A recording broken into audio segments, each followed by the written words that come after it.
नमस्कार, टक्कर देख रहे हैं आप। मैं हूं आपके साथ सुनील सिंह पौरुष। देश में आतंकियों की शामत आई हुई है। सुरक्षा बल हर मोर्चे पर दहशतगर्दों को मात दे रहे हैं और उनके मंसूबों को नाकाम कर रहे हैं। जम्मू कश्मीर का पुंछ हो या कुपवाड़ा हो या फिर बेंगलुरु, आतंकियों के खिलाफ एक्शन की बात हो, हर जगह आतंकियों की शामत आई हुई है। सुरक्षा बलों का एक्शन है और आतंकियों की अब टेंशन बढ़ने वाली है, क्योंकि लगातार दहशतगर्दी का दी एंड हो रहा है। सुरक्षा बल मोर्चा संभाले हुए हैं। जम्मू कश्मीर में जहां सुरक्षा बलों ने आतंकियों को ढेर किया, तो वहीं बेंगलुरु में 5 कथित आतंकियों को धर दबोचा गया। ये संदिग्ध ऐसे थे जिनके पास से हथियारों का बड़ा जखीरा बरामद हुआ। बेंगलुरु में बड़ी कामयाबी हाथ लगी यहां जांच एजेंसियों को, जिन्होंने 5 आतंकियों को धर दबोचा।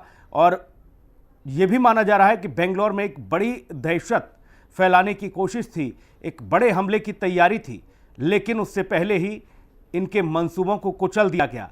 5 को धर दबोचा गया। अब इनके नेटवर्क की तलाश की जा रही है। इस नेटवर्क को खंगालने में जांच एजेंसियां लगी हुई हैं।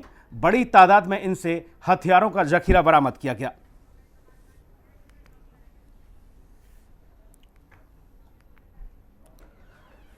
और चलिए मेहमानों से आपको रूबरू करा देते हैं। हमारे साथ रिटायर्ड कर्नल टीपी त्यागी, रक्षा विशेषज्ञ, मौजूद हैं। कर्नल साहब, बहुत स्वागत आपका।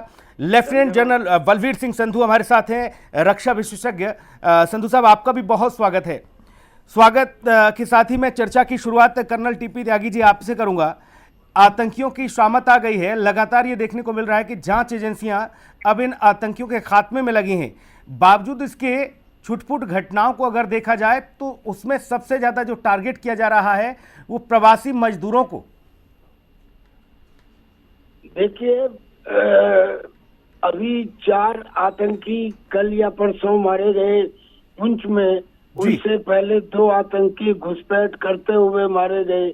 उससे पहले जून के महीने में 5 मारे गए, 4 मारे गए। आज बेंगलोर के अंदर 5 आतंकियों को पकड़ भी लिया गया।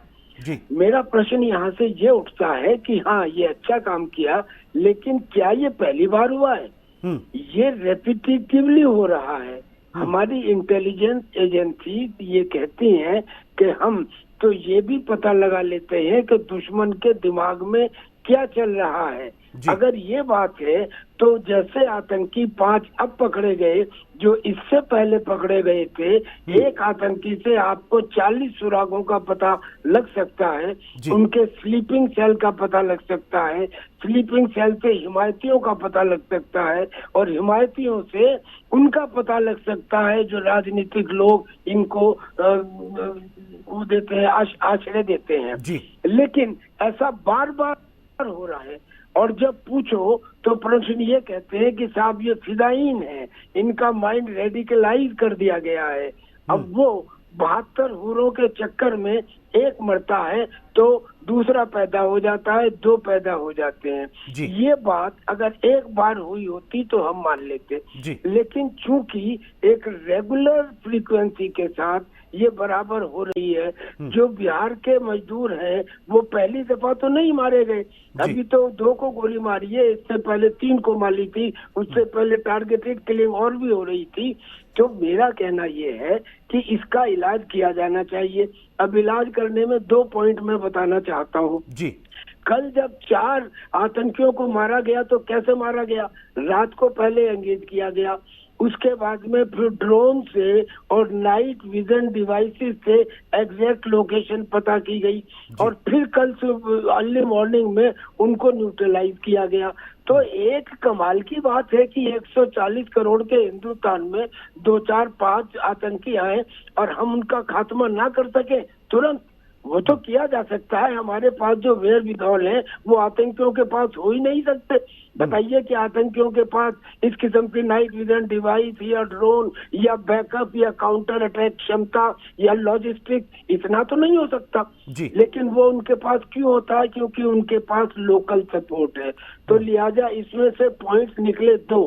पहला, लोकल सपोर्ट को उनके लोकल सपोर्ट को तोड़ें, अपनी लोकल सपोर्ट को बढ़ाएं, इंटेलिजेंस एजेंसीज को और जो ह्यूमन राइट वाली एजेंसीज हैं उनको काम के ऊपर लगाएं। और दूसरी बात, हर एक्शन जो है वो एक टुकड़ी के ऊपर ना छोड़े, it should be taken with the same sincerity, जैसे ड्रोन्स का भेजना, नाइट डिवाइसेस का भेजना, आवश्यकता हो तो लॉन्चर्स का इस्तेमाल करना, क्योंकि भारी मात्रा में हम कह तो रहे हैं भारी मात्रा में हथियार पकड़े गए, क्या पकड़े गए? उनके पास से पकड़े गए एक AK-47, अगर 4 थे तो 4 पकड़े गए, इसे भारी मात्रा में कैसे कहेंगे भाई? एक आतंकी एक ही तो AK-47 लाएगा, 2 पिस्तौल पकड़ी गई। पर ये तो एक बात हुई, लेकिन हम इससे भी संतुष्ट नहीं है, और मैं नहीं, हिंदुस्तान की जनता संतुष्ट नहीं है। उसकी समझ में नहीं आता कि ये कमाल की बात है, आतंकवाद का जो काम है ये चल ही रहा है। क्यों भाई? अगर वो रेडिकलाइज कर सकते हैं तो क्या हम री रेडिकलाइज नहीं कर सकते या डी रेडिकलाइज नहीं कर सकते? ठीक है। क्या हमने सोशल मीडिया का उतना इस्तेमाल किया जितना वो लोग करते हैं रेडिकलाइज करने में? अगर हम डी रेडिकलाइज करने में बाकायदा प्रोग्राम बनाए जाए और बताया जाए कि ये इनके चक्कर में क्यों नहीं आना चाहिए, इसके लिए प्रोग्राम बनाए जा सकते हैं, डी रेडिकलाइज किया जा सकता है, ये किया जाना चाहिए। यानी ये पूरा ये जो सवाल उठाया सर आपने, ये सिस्टम के ऊपर है कि अभी सिस्टम को और दुरुस्त होने की आवश्यकता है। ठीक है, बिल्कुल। मैं लेफ्टिनेंट जनरल बलवीर सिंह संधू जी के पास जाऊंगा। संधू सर, जो अभी त्यागी जी ने बताई बात कि भाई इस तरह की चीजें हैं और हम क्यों नहीं ये सक्षम हैं अभी ये पता लगाने में, जो भी आतंकी पकड़ा जाता है उससे हम ये क्यों नहीं उगलवा पाते कि वो कहाँ क्या क्या घटना को अंजाम देने वाला था, कितना बड़ा नेटवर्क है, कौन उसके पीछे है, कौन उसके दाएं बाएं है, ये सभी हम क्यों नहीं पता चल पाता हम लोगों को? पहले धन्यवाद मुझे आमंत्रित करने के लिए। जी सर। ये जो कल त्यागी जी ने बात बोली है बिल्कुल सही है। बात ये है कि जब भी कोई एक फर्स्ट आतंकवाद अभी एक इंटरनेशनल वॉर है, जो भी कंट्री प्रोमिनेंस में आता है, जो भी कंट्री इकोनॉमिकली प्रोग्रेस करता है, जो भी कंट्री तरक्की करता है, कोई आपको शांति से नहीं रहने देगा। तो ये युद्ध अगर हम सोचें कि हम खत्म कर देंगे, मेरे समझ में ये खत्म नहीं होगा, ये अंडर कंट्रोल होगा, उतना मिनिमाइज हो जाएगा जितना हम चुस्त होंगे, जितना हम, जैसे उन्होंने बताया कि अगर हमारी इंटेलिजेंस प्रोएक्टिव है, अगर हम लोगों को मोटिवेट करके रखते हैं, क्योंकि मेरा तजुर्बा है नॉर्थ ईस्ट में भी, पंजाब में भी, जब सिक्योरिटी फोर्सेस और गवर्नेंस अव्वल दर्जे की होती है तो आपको जो ऑड मिलिटेंट है उसकी खबर एडवांस में मिल जाएगी। जब हमारी गवर्नेंस, इंटेलिजेंस शेयरिंग और एंटी और काउंटर मेजर्स जो होंगे एंटी नेशनल के लिए, वो अगर कामयाब नहीं है तो उन लोगों को कोई ना कोई थोड़ा बहुत सपोर्ट देता है। तो आप बिल्कुल सही बात कर रहे हैं कर्नल साहब कि इनको आइडेंटिफाई करना चाहिए, उनको multi dimensional approach all of government, all of people approach अपनानी चाहिए और लोगों को जागृत करना चाहिए जिससे हम प्रोएक्टिवली ये काम कर सकें। उनके सामने जब एक तस्वीर आती है और ये कहा जाता है कि देखिए एक बड़ा आतंकी पकड़ा गया है, तो उम्मीद ये भी हो जाती है कि हो सकता है एक बड़े नेटवर्क का खात्मा हो, लेकिन ऐसा शायद फिर नहीं हो पाता है। तो सर, किस तरह की समस्याएं आती हैं इंट्रोगेट करने में, और क्या वो लोग अपने पूरे उस प्लान को बता पाते हैं या नहीं? चूंकि कसर तो कोई छोड़ी नहीं जाती होगी सर पूछताछ के लिए। जितने सिक्योरिटी फोर्सेस के पास हथियार हैं इंटेरोगेशन के, उतने ही अभी इंटरनेशनल टेररिस्ट नेटवर्क के पास इतने ही मेथड्स हैं जिसमें वो इंडिविजुअल मॉड्यूल्स होते हैं। जिस आप कभी ये नहीं कह सकते कि अभी मैंने ये एक नेटवर्क खत्म कर लिया, नेटवर्क खत्म नहीं होगा जी, उसकी कोई वेरिंग डिग्री चालू रहेगा। तो आप जैसे कि हमने पहले रिपीट किया था कि अगर ये एक कैट एंड माउस गेम है, आप कितनी इंटेलिजेंस गेन कर लेते हैं, आप कितनी आगे अग्रेसिव मेजर ले सकते हैं जिससे कि आप मिलिटेंसी को कम कर सकें या खत्म कर सकें, लेकिन ये कभी नहीं होगा कि आज हमने ये अभी खत्म कर लिया है तो अभी इसके बाद शांति होगी। लेकिन जिस तरीके से हमारा नेबरहुड जो है इनस्टेबल है, जिस तरीके से इंटरनेशनल नेटवर्क टेररिज्म का बढ़ रहा है, उस तरीके के साथ ये युद्ध जारी रहेगा। आप ऊपर कभी वो हमारे पास कोई इंसिडेंट कर पाएगा। सर, आपका एक लंबा अनुभव रहा है, आपने बताया भी कि कहाँ कहाँ आप की तैनाती भी रही। मैं एक चीज समझना चाह रहा हूँ सर, किसी भी आतंकी को उस परिस्थिति में गिरफ्तार करना या फिर उसको उसके अंजाम तक पहुंचा देना, यानी कि उसका खात्मा कर देना, इन दोनों चीजों में किससे हमें ज्यादा चीजें प्राप्त हो सकती हैं? उसकी जान ले लेने से, उसे खत्म कर देने से, या फिर उसे गिरफ्तार करके पूछताछ से? क्योंकि सर पूछताछ का मैं फिर कहूंगा कि पूछताछ में अभी तक बहुत ज्यादा कुछ हासिल हुआ नहीं, क्योंकि ये लोग कुछ भी बताने को तैयार नहीं होते। देखो, इंडिया बहुत एस्टेब्लिश्ड डेमोक्रेसी है जी। इंडिया में मैक्सिमम किसी आर्मी का militancy, counter militancy operation, counter terrorism, CICT बोलते हैं जिसको, उसमें एक्सपीरियंस इंडियन आर्मी का है जी। और एक जो कंट्री जिसकी स्टैंडिंग बड़ी हो जाती है उसको कभी भी शॉर्टकट या कहते हैं अनलॉफुल मेथड्स अपनाना कोई भी एस्टेब्लिशमेंट एडवोकेट नहीं करता है जी। आजकल इतने तरीके हैं जिससे कि आप इंफॉर्मेशन एक्सट्रैक्ट कर सकते हैं, जिसको जो इसलिए अगर एनकाउंटर है तो वो एनकाउंटर में देयर बी नो कोई कम ताकत नहीं इस्तेमाल करी जाएगी। अगर एनकाउंटर में आपके ऊपर उसने अटैक किया है तो मिलिटेंट को खत्म करना ही एक रास्ता होता है, क्योंकि नहीं तो आपको खत्म करेगा या आपके जवानों को खत्म करेगा। लेकिन अगर हमें मौका मिलता है उसको अरेस्ट करने का, तो मैं ये नहीं कहूंगा कि इंडियन आर्मी या इंडियन सिक्योरिटी फोर्सेस या इंडियन एस्टेब्लिशमेंट कभी एक क्या fly bye night operation type, या जैसे कि बनाना रिपब्लिक होती है वो पकड़ के और उसके बाद एनकाउंटर करते, मैं उसके हक में नहीं हूँ। और मेरे हिसाब से हम एक स्ट्रॉन्ग कंट्री हैं, हमारे पास ऐसे मेथड्स हैं जिससे कि हम एविडेंस इकट्ठी करके उसको जो भी मिलिटेंट हमने गिरफ्तार किया है उसको हम अंजाम तक पहुंचा सकते हैं थ्रू नॉर्मल फॉलोइंग को rule of law ji. Sir, चूंकि आप लोग तो इस पूरे जीवन को जीते हो और हर परिस्थिति को आपने बहुत अच्छे से देखा है बखूबी, लेकिन आम जनमानस इन सब चीज़ों से बड़ा दूर रहता है। वो सिर्फ फिल्मों के माध्यम से देखता है, समझता है, जो फिल्में तैयार होती हैं। सर, रियल और रील में बहुत अंतर भी होता है। मैं आपसे ये समझना चाह रहा हूं कि जो फिल्मों में दिखाया जाता है क्या उसी तरह की परिस्थिति निर्मित होती है? क्योंकि फिल्मों में तो आखिरी में ये है कि हीरो की जीत होनी ही है और आतंकियों का खात्मा होना है। क्या ये सब मुमकिन हो पाता है सर?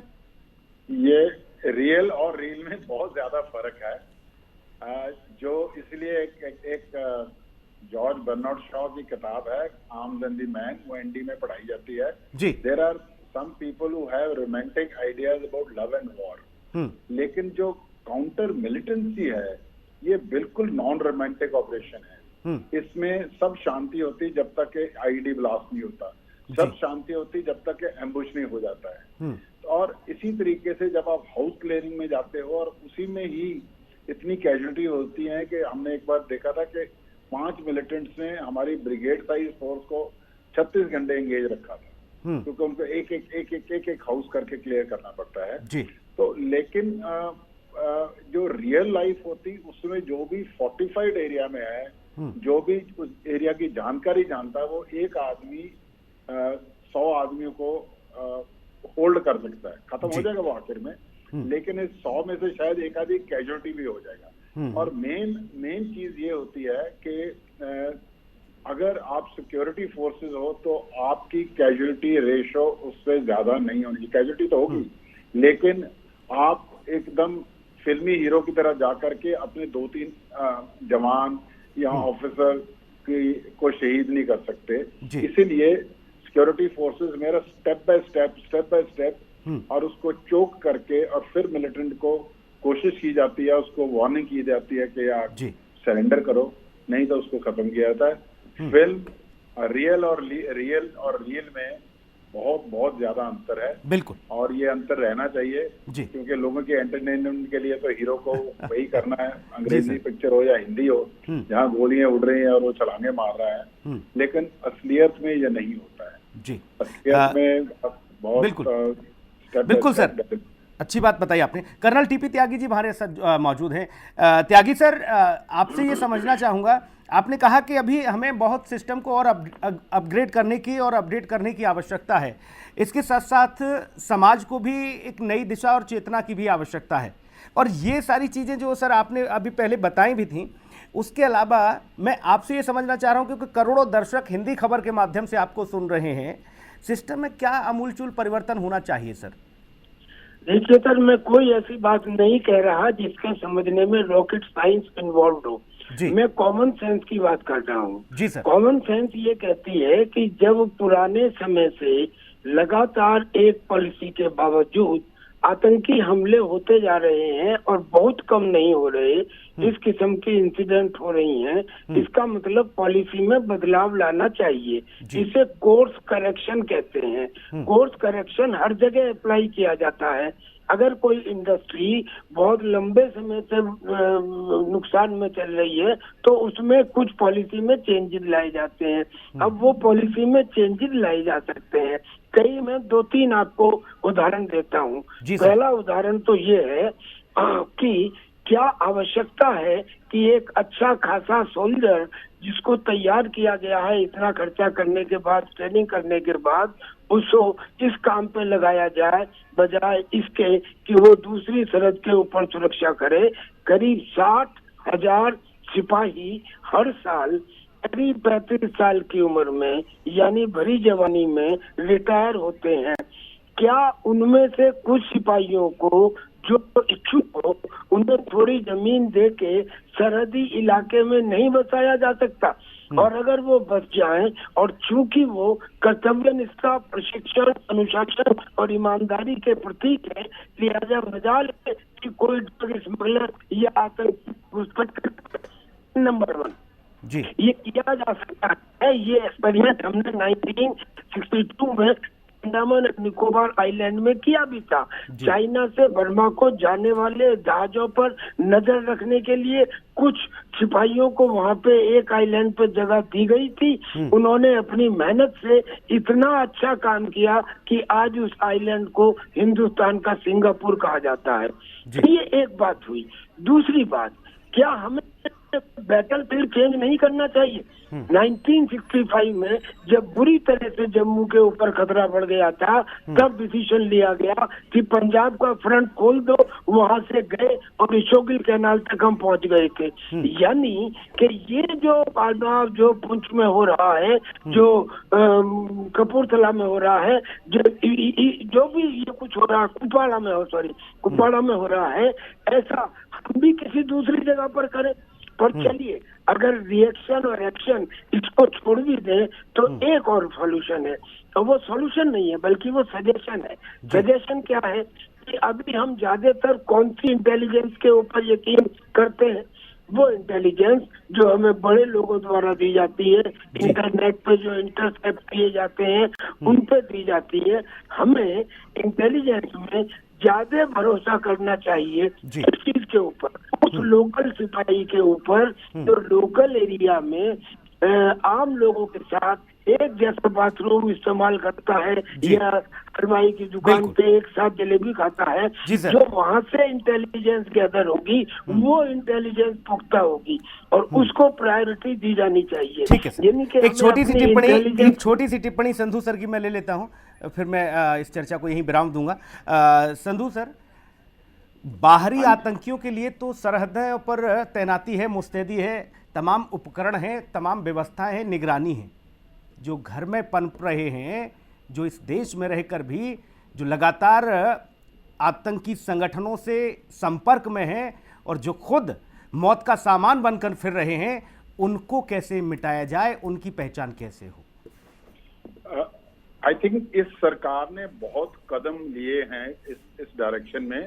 आपने देखा होगा कि कल मैं परसों न्यूज़पेपर में देखा था कि कुछ आई थिंक फ्यू हंड्रेड सरकारी मुलाजिम जो तनख्वाह भी लेते थे और स्लीपर सेल का भी हिस्सा थे J&K में, उनको बर्खास्त किया है जी। इसी तरीके से ये एक गवर्नेंस मैटर है। मैं नहीं मानता कि अगर हमारी पुलिस और इंटरनल स्टेट पुलिस इंटेलिजेंस अगर काम करे तो कोई भी ऐसा देश बिल्कुल सर, और जाहिर तौर पर मैं तो एक चीज और समझता हूं, आप लोग जो जितनी मेहनत और ये सारी जो जिम्मेदारियां आप लोगों के कंधों पर है, सरकारों के कंधों पर है, वो समाज को भी इसमें अपनी भागीदारी अदा करनी चाहिए। कहीं पर भी इस तरह की संदिग्ध गतिविधियां अगर कुछ भी संचालित होता है, तत्काल उसकी जानकारी वहां के स्थानीय पुलिस को और सुरक्षा बलों को दी जानी चाहिए, ताकि एक बड़ी घटनाओं को रोका जा सके। ये समाज की और हम सब की नैतिक जिम्मेदारी बनती है। बहुत शुक्रिया सर, आपने बहुत महत्वपूर्ण बातें बताई और बहुत अच्छे सुझाव भी आज इस दरमियान चर्चा के दरमियान साझा किए। टीपी त्यागी सर आपका भी